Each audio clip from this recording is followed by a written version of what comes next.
My issue is I want to learn about the newer characters. I am personally invested in the stories of Poe and Finn and Rose and Rey and Kylo, and they're not getting great storylines. So and they're not going to. I feel like I'm not invested in those because characters they're not getting all. great storylines. I mean, I guess, yeah. I don't know. I feel like Rey and Luke and Leia, I guess, and the droids are getting more love, and maybe it's because I grew up with a lot of those characters, but I don't really care about Rose like as much as I want to because she's a great actress, but none of them are is it the actor's problem? It's the story. And that movie just kind of hurt me. Finn sent on a wild goose chase that really doesn't matter to the story. Oh no, that whole storyline could have been cut completely. Poe is essentially a completely different person in The Last Jedi after The Force Awakens, and goes from like one of the coolest guys out there to completely annoying, almost ruining the day for everybody for seemingly no reason. He becomes a moron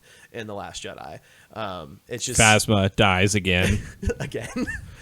Like the one character that I feel like could have been really interesting and unceremoniously, just leave her in The Force Awakens. That would have been better. Yoda was a highlight for me, even though everybody hated it. And no, I loved it. That was I thought probably it was great. one of the better parts of the movie. A lot of the fans hated it. They're like, "Why did you bring Yoda back? Why wouldn't it have been Obi-Wan, or something like that?" It's like it's fucking Yoda. Well, Yoda's Come the on. one who really trained him. Yeah, and Alex McGinnis isn't alive, guys. Well, they would have brought McGregor. Come on, though, that doesn't make any sense. Why would he? Why would his ghost go from old to young to old to young again? Ask the Return of the Jedi Stop Blu-ray ending. Stop. You stop it. Well, actually, the special edition ending.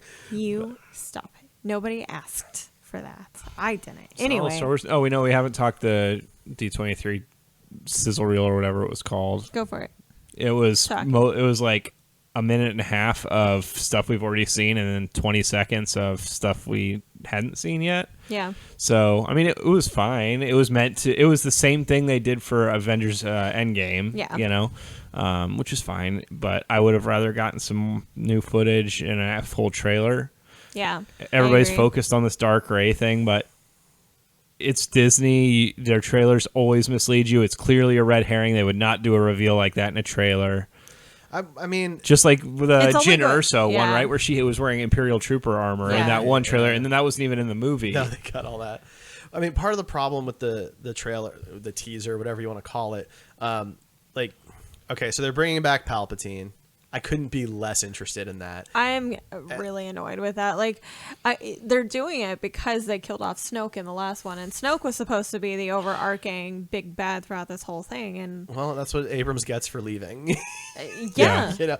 But then to top things off, towards the end, when they're about to show Dark Ray or whatever, you hear Vader breathing, right? So I don't know what that's supposed to be, but I don't know. No one's ever found an asthmatic scary. Okay, I just want to move on. I think that's my problem. Is I'm just ready to not have to care. See, I took that as a throwback to Dagobah when Luke went into the cave and had to fight Darth Vader. And is she gonna have to fight herself? And it was him inside the Darth Vader thing. I'm just saying, that's where it kind of was for me once I'd seen the whole thing. Except her training's over. Is it though? We're led to believe it is. A Jedi never really stops training. So, okay, let me phrase it a different way. She's not doing those types of things anymore because Luke straight up tells her, "We've taught you everything we know."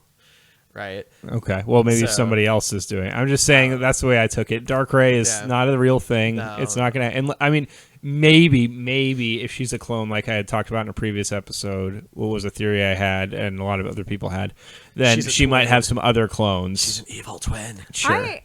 I did like the throwback with the lightsaber, though, because I hate that style of lightsaber with the flippy thing, but it was used in other Star Wars media that... It's kind of unknown. It was cool. It was nice to see a new style. That's something that Star Wars doesn't do a ton.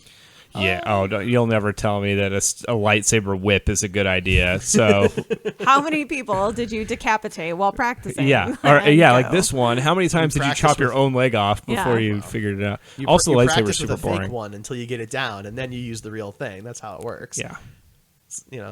You don't start with really sharp swords. No, but I'm all in. Make her a Sith. Honestly, that would be really cool. Right? But they're not going to do that. It makes no sense with the title. Well, there's another Skywalker, Oh, God. But there's Kylo. Oh God. But I mean, it would be the most interesting thing they could Right? do That's for what I sure. think, too. And we've wanted that. We've talked about it. We've talked about that on our episode 7 review, I think. But they won't take their cash cow and the girl that all these little girls look up to and make her an evil villain. Episode 7 didn't take any risks whatsoever. Episode 8 Took way too many risks. I don't and they even didn't think there pan were out. risks. I think Ryan Johnson was trying to literally do everything the fans didn't want him to or didn't expect. Well, like he tried to no. go against He every wanted to buck the expectation. trends. Yeah, he didn't want to stick because The Force Awakens, as much as I like it and enjoy watching it, it is just a retread of A 4. a New Hope and some of Empire Strikes Back, right?